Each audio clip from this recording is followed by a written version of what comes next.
ব্রহ্মপুত্র উপত্যকার তুলনায় বরাক উপত্যকা অনেকটাই বঞ্চিত। বরাকবাসীর প্রতি কংগ্রেসকে ভোট দেওয়ার আহ্বান জানালেন ত্রিপুরার কংগ্রেস বিধায়ক তথা ওয়ার্কিং কমিটির সদস্য সুদীপ রায় বর্মন। বিজেপি শুধু বিভেদ আর বৈষম্যের রাজনীতি করছে বলে শিলচরের সাংবাদিক সম্মেলনে শাসক দলের বিরুদ্ধে তোপ দাগলেন বিধায়ক সুদীপ রায় বর্মন। কংগ্রেস যখন উন্নয়নের কথাবার্তা বলে, বিজেপি বিভাজনের রাজনীতি অবলম্বন করে। এটা শুধু আসামের মধ্যেই না, সারা দেশ জুড়ে বিভাজনের রাজনীতি। ধর্মের নামে, জাতপাতের নামে, ভাষার নামে, কে কি খাবে, কে কি পোশাক পরবে, এরা ঠিক করে দেবে। কারা হিজাব পরবে, হিজাব পরবে না, সমস্ত কিছু। কিন্তু যখন সবাই হিন্দুত্ববাদী নেতারা দেশ রাজত্ব করছে, শাসন ব্যবস্থার মধ্যে এরা কায়েম, তখন হিন্দুরা খতরে পড়ে গেল। এটা হচ্ছে সম্পূর্ণভাবে এক্সপোজড বিজেপি, যে হিন্দু ধর্মটাকে এরা বিক্রি করছে। লড়াইটা কাদের বিরুদ্ধে? এই লুটেরাদের বিরুদ্ধে, এই তোল্লাবাজদের বিরুদ্ধে, এই সিন্ডিকেট রাজের বিরুদ্ধে। আজ রবিবার কাছাড়ের শিলচর জেলা কংগ্রেস কার্যালয়ে এক সাংবাদিক সম্মেলনে বক্তব্য রাখতে গিয়ে বিধায়ক সুদীপ রায় বর্মন বলেন, 2021 বিধানসভা নির্বাচনের আগে মুখ্যমন্ত্রী হিমন্ত বিশ্ব শর্মা প্রতিশ্রুতি দিয়েছিলেন তৃতীয় এবং চতুর্থ শ্রেণীর পদে নিযুক্তি হবে স্থানীয় স্তরে। কিন্তু বিজেপি ক্ষমতায় এসে কি সেই প্রতিশ্রুতি রক্ষা করেছে? বিজেপি বরাক উপত্যকার অধিকার খর্ব করতে চাইছে। তাই এই উপত্যকা যাতে কোনোভাবেই নির্ণায়ক শক্তি হতে না পারে, এর জন্য ডিলিমিটেশনে 15টি থেকে কমিয়ে 13টি বিধানসভা আসন করা হয়েছে। জনসংখ্যা বাড়ার সঙ্গে সঙ্গে যেখানে বিধানসভা আসন বাড়ার কথা ছিল, সেখানে তা কমানো হয়েছে কোন যুক্তিতে? এ থেকে স্পষ্ট হয়ে উঠছে বিজেপির উদ্দেশ্য কি। আসলে বিজেপি এক বাঙালি বিরোধী দল।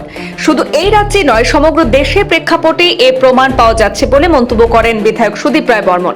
বাংলায় কথা বললে ওরা বাংলাদেশি তকমা দিচ্ছে। বিজেপি শাসনে রাজ্যের সিন্ডিকেটের মাধ্যমে মন্ত্রী থেকে শাসক দলের কিছু নেতা ফুলে ফেঁপে উঠেছেন বলে অভিযোগ করেছেন তিনি বলেন, সনাতন ধর্মের রক্ষাকর্তা হিসেবে নিজেদের জাহির করে বিজেপি আসলে সেই ধর্মকে বিক্রি করতে চলেছে। খোদ ধর্মগুরু শঙ্করাচার্য বিজেপির ঘৃণ্য রাজনীতির শিকার হচ্ছেন। তার কথায়, উন্নয়ন করতে না পেরে বিজেপি শুধু বিভেদ আর বৈষম্যের রাজনীতি করছে। আগামী 14 মার্চ প্রধানমন্ত্রী নরেন্দ্র মোদী বরাকে আসছেন। তার উদ্দেশ্য এখানে বিভেদের বীজ বপন করা বলে অভিযোগ করেন তিনি। সাংবাদিক সম্মেলনে তিনি বিস্তারিতভাবে জানিয়েছেন। এদিনের সাংবাদিক সম্মেলনে বিস্তারিতভাবে জানানো হয়েছে কি কি বলেছেন সুদীপ রায় বর্মন, এবং তার সাথে উপস্থিত ছিলেন জেলা কংগ্রেস সভাপতি সজল আচার্য, অভিজিৎ পাল এবং সোনাইয়ের প্রার্থী আমিনুল হক লস্কর। আমরা সেই সাংবাদিক সম্মেলন শুনবো সরাসরি। এখানে এসে আমরা দেখতে পেলাম, এই দুদিনের অভিজ্ঞতা নিরিখে বলছি, মানুষ পরিবর্তনমুখী। মানুষ কংগ্রেসকে চাইছে। 10 বছরের রাজত্বে মানুষ হিসেব করতে শুরু করেছে, আসামের কি উন্নয়ন হয়েছে, বরাক ভ্যালির কি উন্নয়ন হয়েছে, কি ডেভেলপমেন্ট যেটা অন্যান্য জায়গায় হয়েছে, সমপরিমাণ ডেভেলপমেন্ট কি বরাক ভ্যালিতে হয়েছে? স্বাভাবিকভাবেই মানুষের মনে প্রশ্ন যাচ্ছে যে না, দুর্নীতি ছেয়ে গেছে, ওয়েলথ ড্রেন হচ্ছে, রাজ্যের টাকা এখান থেকে কেন্দ্রে চলে যাচ্ছে, নেতা মন্ত্রী নেতারা ফুলে ফেঁপে কলাগাছ হয়ে গেছে, গরিব হচ্ছে, বেকাররা দিশেহারা।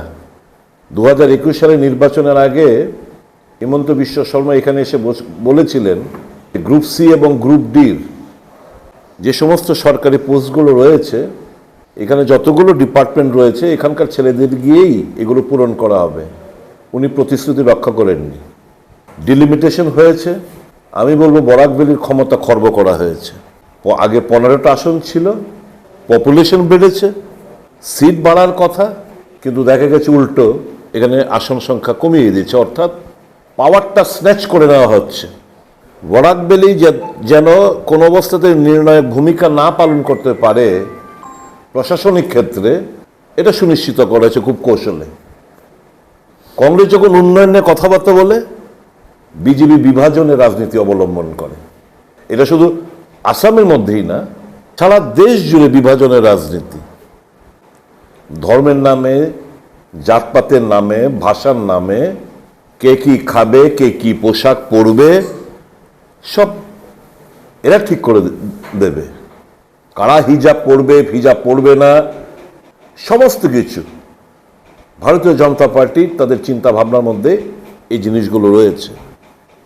যখন এই দেশের প্রধানমন্ত্রী শিখ ছিলেন, রাষ্ট্রপতি মুসলমান ছিলেন, হিন্দুরা খতরে মে ছিল না, কিন্তু যখন সবাই হিন্দুত্ববাদী নেতারা দেশ রাজত্ব করছে, শাসন ব্যবস্থার মধ্যে এরা কায়েম, তখন হিন্দুরা খতরে মে পড়ে গেল।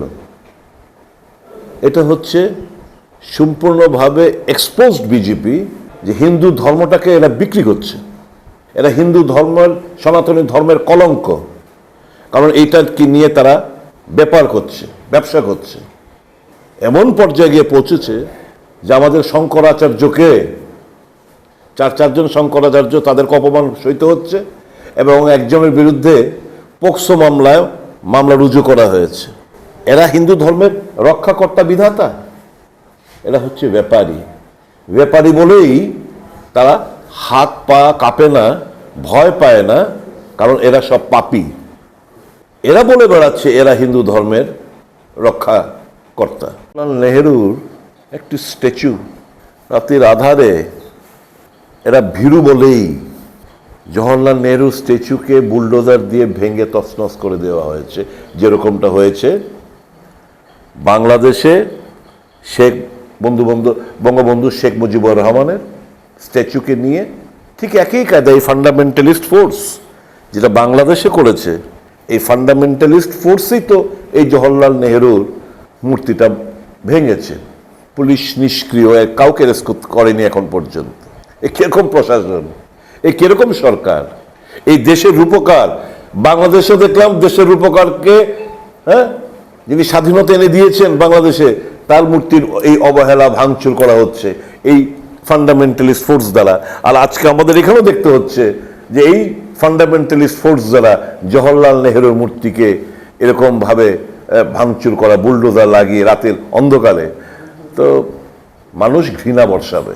দেশের অর্থনীতি বিপর্যস্ত, দেশের বিদেশ নীতি আজকে ছেলে খেলার অবতীর্ণ হয়েছে, দেশের মানুষ অপমানিত, ট্রাম্প সাহেব ডিকটেট করছে সর্বক্ষেত্রে। এই যে স্টেটমেন্ট, আপনারা বন্ধুরা, সাংবাদিক বন্ধুরা এখানে রয়েছেন, এই যে স্টেটমেন্টটা আমেরিকা বলল আমরা ভারতকে 30 দিনের তেল রাশিয়ার থেকে তেল কিনতে অনুমতি দিলাম, এতে কি ভারতবর্ষের মানুষ অপমানিত হননি? এটা সরকারের এক্সিস্টেন্স আছে বলে প্রমাণিত হয়। কত নত জানো কি এমন দুর্বলতার খোঁজ ট্রাম্পরা এবং ইসরায়েলের প্রধানমন্ত্রীরা পেয়েছেন যে মোদিকে দিয়ে যা খুশি তা করিয়ে বেড়াচ্ছেন। কি এমন দুর্বলতা? কি এপস্টেইন ফাইলের জন্য দেশের স্বার্থ বিসর্জন দিয়ে একের পর এক সিদ্ধান্ত নিয়ে চলছেন? খোলাসা করুক। কাজে এই সমস্ত মানুষ, শিক্ষিত মানুষ, সচেতন মানুষ, বরাক ভ্যালির মানুষ, আসামের মানুষ, আমাদের বিশ্বাস আগামী দিন এই যে আমরা 42 জনের প্রার্থী তালিকা আমরা প্রকাশিত করলাম, ইলেকশন ডিক্লেয়ার হয়নি, এটা কংগ্রেসের একটা ব্যতিক্রমী একটা পদক্ষেপ। কংগ্রেস ইজ ভেরি সিরিয়াস, এবং এই প্রার্থী তালিকা দেখে বিজেপি চমকে গেছে। দারুণ প্রার্থী তালিকা, এবং যারা মানুষের স্বার্থে কাজ করবে, মানুষের সঙ্গে নিবিড় একটা সম্পর্ক বজায় রেখে কাজ করে যাচ্ছেন, দীর্ঘদিন ধরে সেবা করছেন, তাদেরকে প্রার্থী করা হয়েছে কংগ্রেস দলের তরফ থেকে। লড়াইটা কাদের বিরুদ্ধে? এই লুটেরাদের বিরুদ্ধে, এই তোল্লাবাজদের বিরুদ্ধে, এই সিন্ডিকেট রাজের বিরুদ্ধে। বেড়েছে কমার্শিয়াল 100 কোটি টাকা বেড়েছে। এরা মানুষের সাথে কাজ করছে। দেখবেন ইলেকশনের পরে দেখবেন পেট্রোল ডিজেলের দাম বাড়বে। এই সরকার কাদের? আম জনসাধারণের সরকার তো নয়, কৃষকদের সরকার তো নয়, শ্রমিক মেহনতি মানুষের সরকার তো নয়, আনএমপ্লয়েডদের সরকার তো নয়। এই সরকার আদানি আম্বানিদের কর্পোরেট যাদের কাছে এই দেশের 58% সম্পদ এই সমস্ত লোকেদের কাছে রয়েছে। ধনী এবং গরিবের মধ্যে দিনকে দিন ফারাকটা বেড়ে যাচ্ছে। এই সমস্ত জিনিস মানুষ উপলব্ধি করতে শুরু করেছে, এবং মানুষ একটা দৃঢ় প্রত্যয় নিয়ে বসে রয়েছে যে আসুক নির্বাচন। এই লুটেরা রাজের, এই বিভাজনের রাজনীতি খতম করতে হবে, এই লুটেরাদের ক্ষমতাচ্যুত করতে হবে, এই সিন্ডিকেট রাজের অবসান ঘটাতে হবে, এবং আগামী দিন কংগ্রেস সরকারকে বেছে নিতে হবে। এটাই মানুষের এই দুদিনের সফরে আমি যা বুঝলাম, এটা আগামী দিন রেজাল্ট, দুর্ধর্ষ রেজাল্ট হবে কংগ্রেসের অনুকূলে।